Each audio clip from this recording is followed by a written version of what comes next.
sharing my screen. This. Right. So my name is Rehan Zia. Hopefully you can all see the screen now. Yes.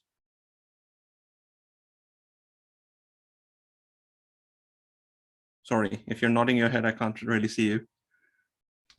Yeah, we can see it. We can see it. It's great. Brilliant. Right. This presentation is based on my practice-led PhD looking at HDR photography and documenting the practice. So I was out on location a lot of times with weather conditions not being great, and at the same time as doing the actual research and taking pictures, I was trying to document the process as well. And that was for a number of purposes, which was varied from basically self-reflection to be used as case studies, but also communicating and evidencing the research findings and the innovative approaches that came about as the process. And this is something that I will be going over in terms of the advantages, the values, the value, methods, limitations, and the impact documenting practice has had on the creative practice, and also vice versa. You would have seen a lot of visual effects and film studios doing their behind the scenes stuff. Teaching visual effects and having constant chats with practitioners in the industry. One of the problems is, the intrusive nature of actually documenting the practice.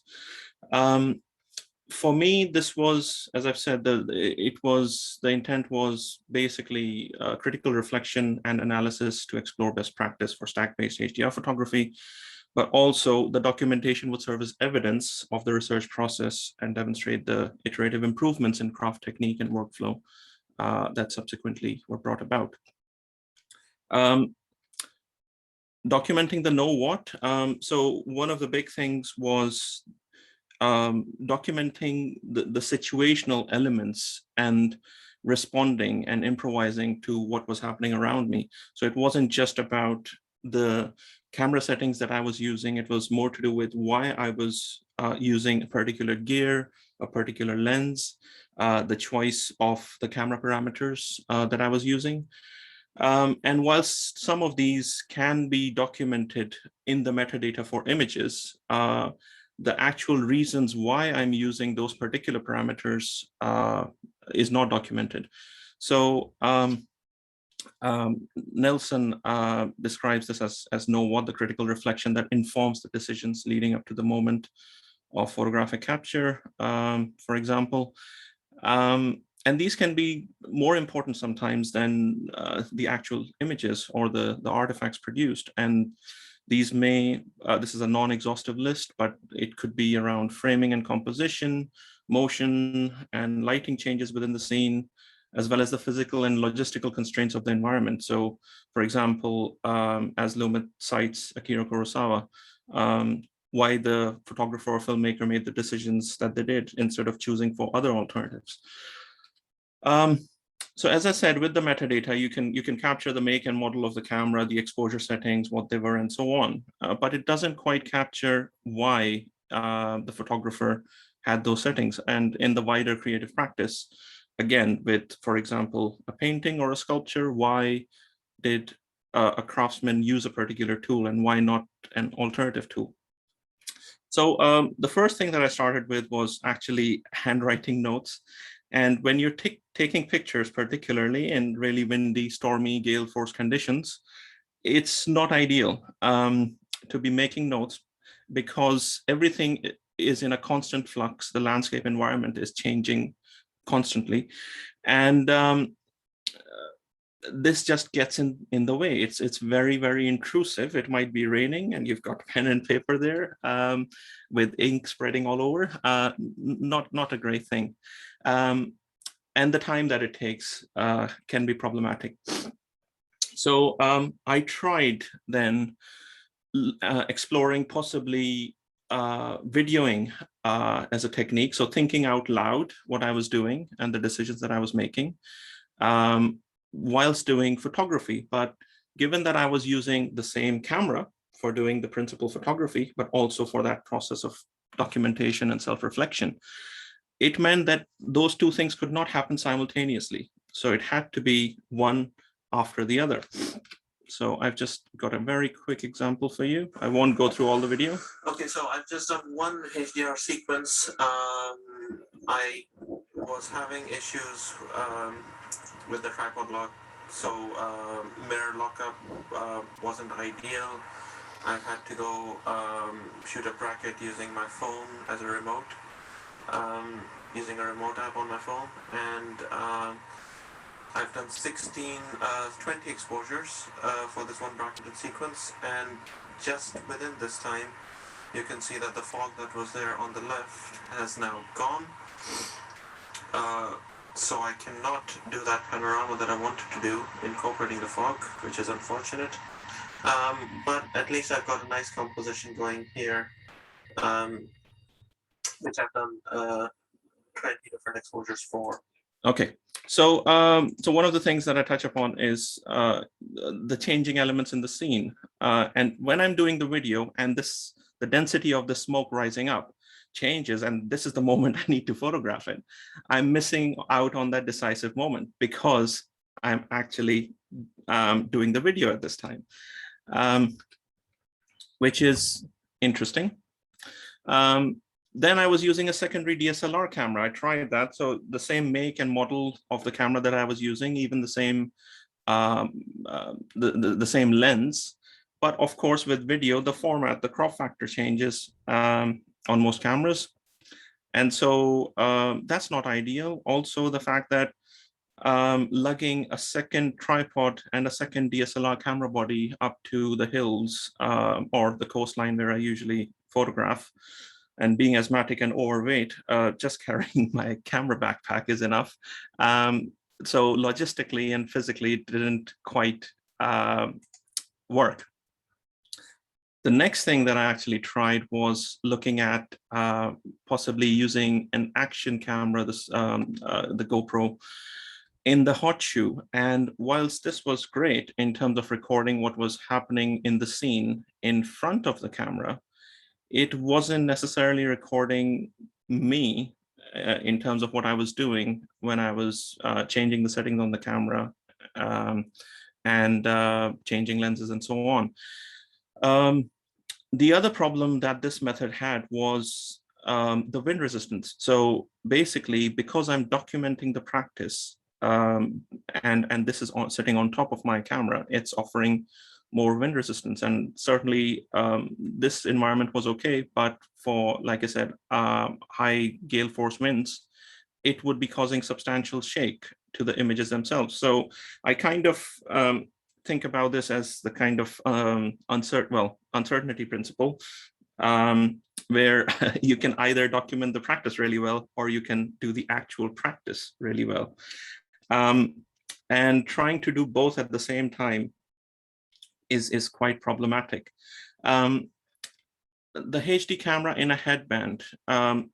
So to get around the problem of having the secondary camera in the hot shoe, I used a head strap with the GoPro camera. This comes with a warning. I get motion sick very, very quickly.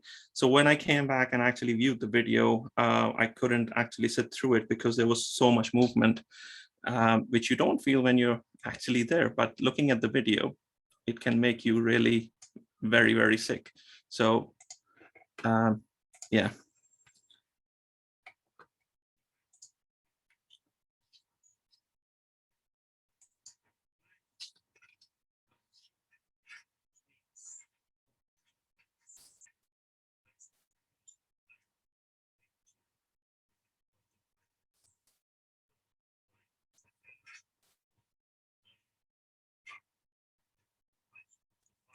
Okay, so then what I tried next was something that I actually presented at EVA a couple of years ago, which is this. So this is using a 360 camera in the hot shoe.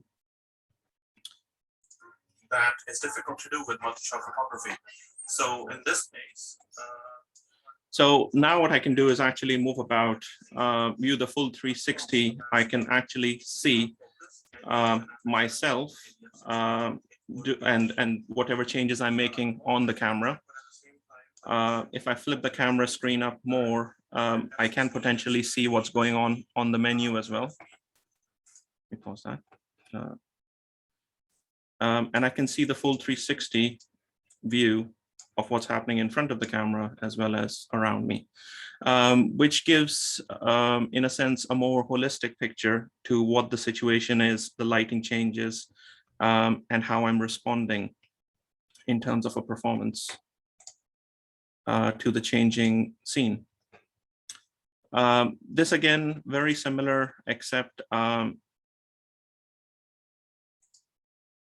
besides the video, there are implications around sound as well. So it's very difficult sometimes.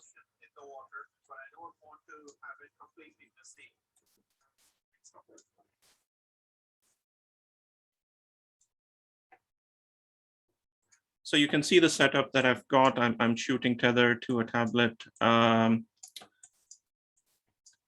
And the problem in this case is the sound, because there's so much noise in the scene that being able to hear myself back is slightly problematic. Then the other thing I was doing was using my camera phone or another device to quickly document what I was doing. By this time, cell phone quality had improved. You had 4K raw images that you could take on cell phones. So this was whilst I was doing bracketing and the sequence was going on. I could then very quickly do some videos in the meantime and make video notes. And finally, documenting using a secondary device that was done by assistants, or in this case, friends and family who I bribed to bring them on the shoot. But again, the problem is, of course, sorry if I. Sorry, just trying to increase the sound. You can hardly hear anything.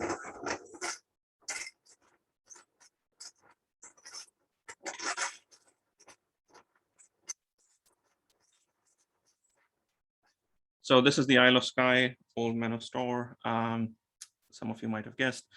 But again, even with, whilst the video may have worked here, sorry, the audio doesn't. So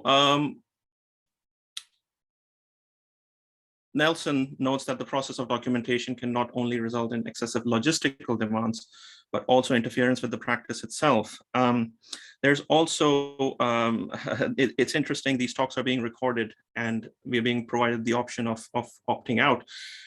Actually having the camera on you and documenting what you're doing can make you very, very self-conscious as well.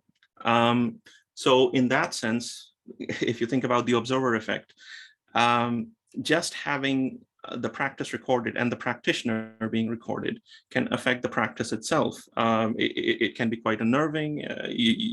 The practitioner may start stressing out and have that added pressure on the work that they're doing.